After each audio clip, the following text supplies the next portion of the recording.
Hello there and welcome to the channel. This is Nerd.World History, and today I'm looking at, I went on a little trip to Wales during my time off and I visited Harlech Castle. Harlech Castle is one of the major fortifications built by the English during the annexation of Wales.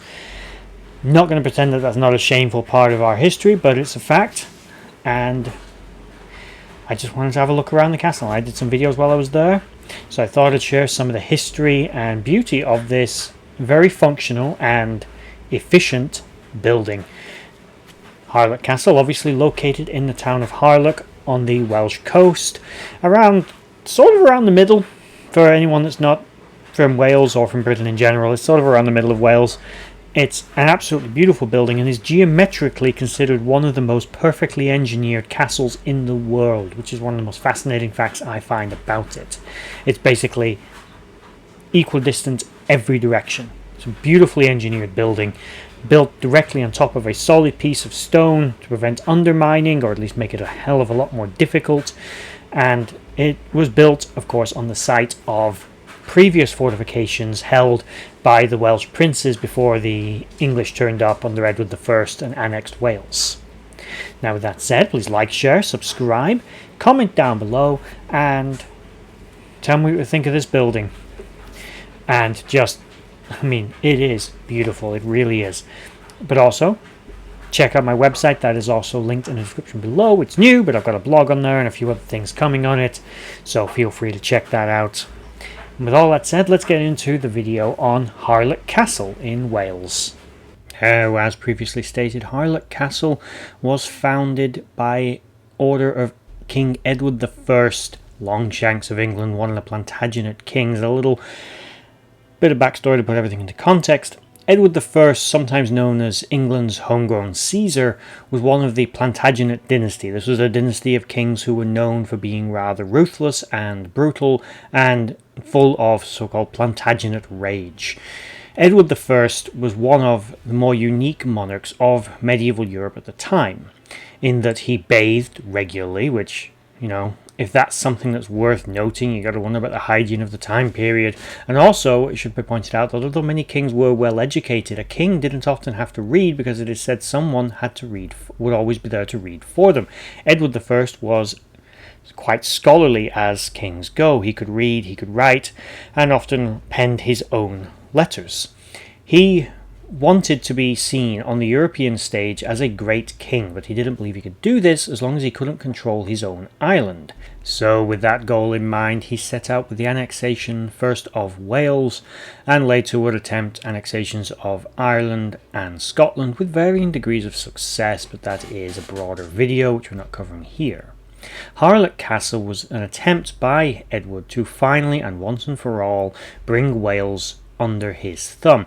After a few rebellions, as well as attempts by previous kings to annex Wales, Edward, who was, as I said, a rather unique king with big goals, decided simply he was going to put Wales down.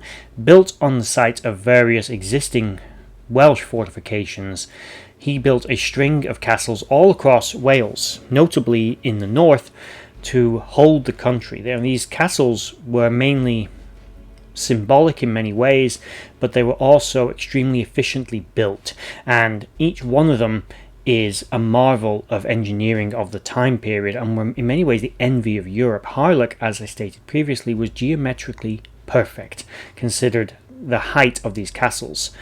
Now, these castles could also be held with a very small garrison. Harlech specifically began construction in 1282 and was completed more or less by 1289, although work on Harlech would continue for many years, with officially it never, I believe, ever being fully actually realized. But even with never being absolutely all the finishing touches polished on it, the castle was still one of the most impressive in Europe. It could be held by a garrison of 30 to 40 men quite easily, and resupplied by sea, which was the whole point of them all being positioned the way that they were on the coast, so the English could send ships up from the south and simply resupply them in the case of a siege, which had happened previously with other castles. Also, as I said, this castle was technically, supposedly, built on the location of a previous Welsh castle, a fortification of some kind. But actually the evidence of this is pretty slim and it's more local legend, but it is definitely true that some of the others were built on these foundations. Now, the architect of this castle is well worth a mention also, and that is Master James of St. George, a man responsible for building castles all across France, recruited by Edward I, probably on his return from the Crusades sometime in the 1270s. He came to England in approximately 1280, where he began designing and then later overseeing the construction of all the castles of North Wales. The man is definitely worth his own history video himself, but needless to say, he was a brilliant engineer and architect in his time. Harlech Castle would be constructed from sandstone and take approximately 5 years to complete, along with the other castles. Now, Harlech Castle, in terms of appearance, is roughly square with 4 primary circular towers as well as a gatehouse. It's pretty much a stereotypical picturesque castle. You imagine what a castle would look like. Unlike many other, however, fortifications at the time period, many castles were the origins of the old saying that every Englishman's home is his castle. Many were, in many ways, quite comfortable. They were a cross between a military building, garrison, and stately home in their day. Harlech, however, was much more efficiently built. It was built with the purpose of war and pure fortification in mind, to be self-sufficient with its own water and easy supply systems.